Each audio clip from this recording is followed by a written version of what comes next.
Hello everyone, Scotty here. Do you remember the movie Aliens? What if I tell you if you're a cockroach, then alien is not fictional. It could be a very, very real threat. Today, we'll learn about nature's xenomorph.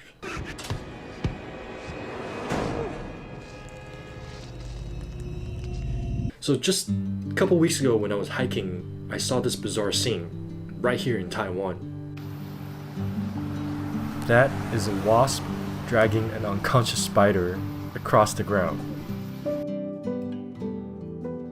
This is actually a pretty common behavior. One of the most famous one is the tarantula hawk that does this. You can kind of tell that it's badass just from its name. The first thing about these guys is they're pretty big, up to 5 centimeters long, and they are also one of the most painful stingers in the world. I mean, just look at how long this stinger is.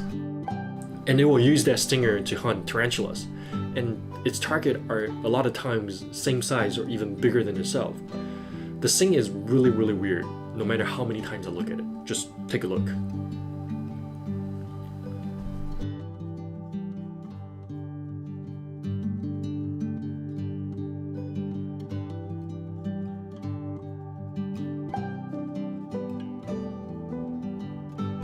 And the target of these wasps are not limited to just spiders or tarantulas. It could be caterpillars, like this one.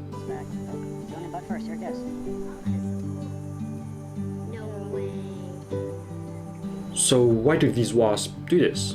My first reaction is they just hunt these spiders for food. But that is actually only half the answer. Remember when I mentioned aliens at the beginning? This is where the story starts. Meet Ampullus compressa, the emerald jewel wasp. A beautiful green colored wasp that's native to Africa and Southeast Asia. They're really like the tarantula hawk that they will sting their prey, paralyze them, and drag them around. But specifically, they hunt cockroaches.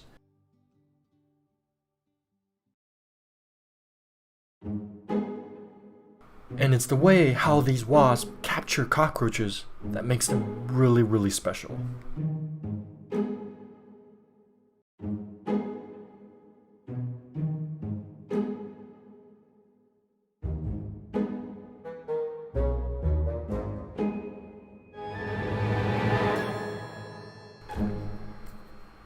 The emerald jewel wasp will actually deliver 2 separate stings. The first one will only paralyze the front legs of the roach, and this paralysis will only last for about 2 to 3 minutes.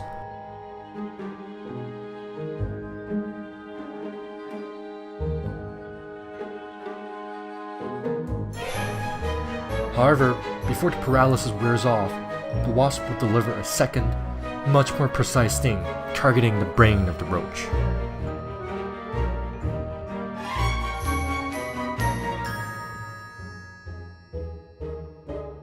After the second sting, the cockroach will no longer perform its usual escape responses, and oddly, will begin to excessively groom itself. You can say the roach has lost its mind.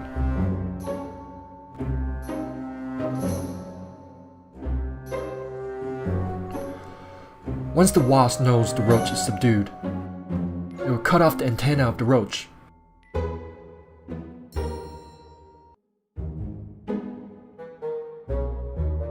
And take a drink of its blood to regain some strength after a successful hunt.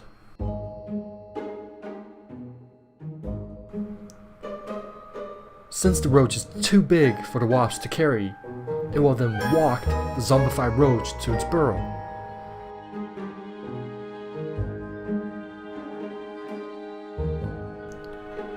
Oddly similar to a person dragging a dog on its leash.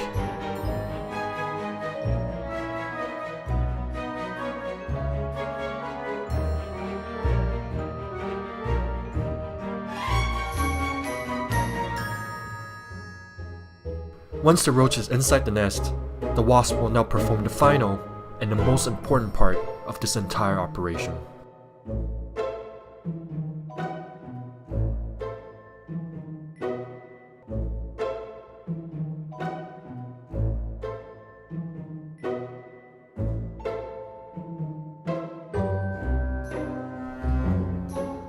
Then it will use the materials that's near its burrow to seal off the nest and be on its way.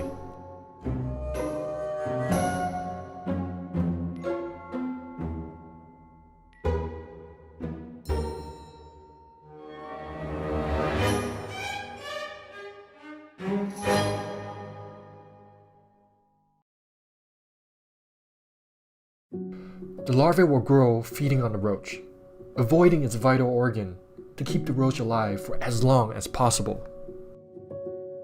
It will then crawl into its abdomen to spin a cocoon.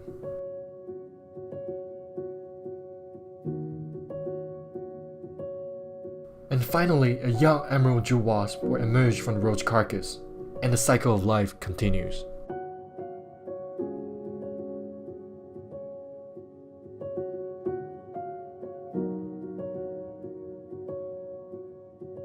That was just so cool and a little bit scary, but just on this channel so far, we have seen ants that farm mushroom for food, cobra that spits venom to protect itself, and ants that doesn't drown when you put it in water. These animals are driven to do these incredible things because they want to maximize their chance of survival. But perhaps there's one thing that's even stronger than that. That is how far animals are willing to go to make sure that their young has the best chance to survive. Alright, as always, thank you for watching, stay wild and stay curious, and I'll see you next time.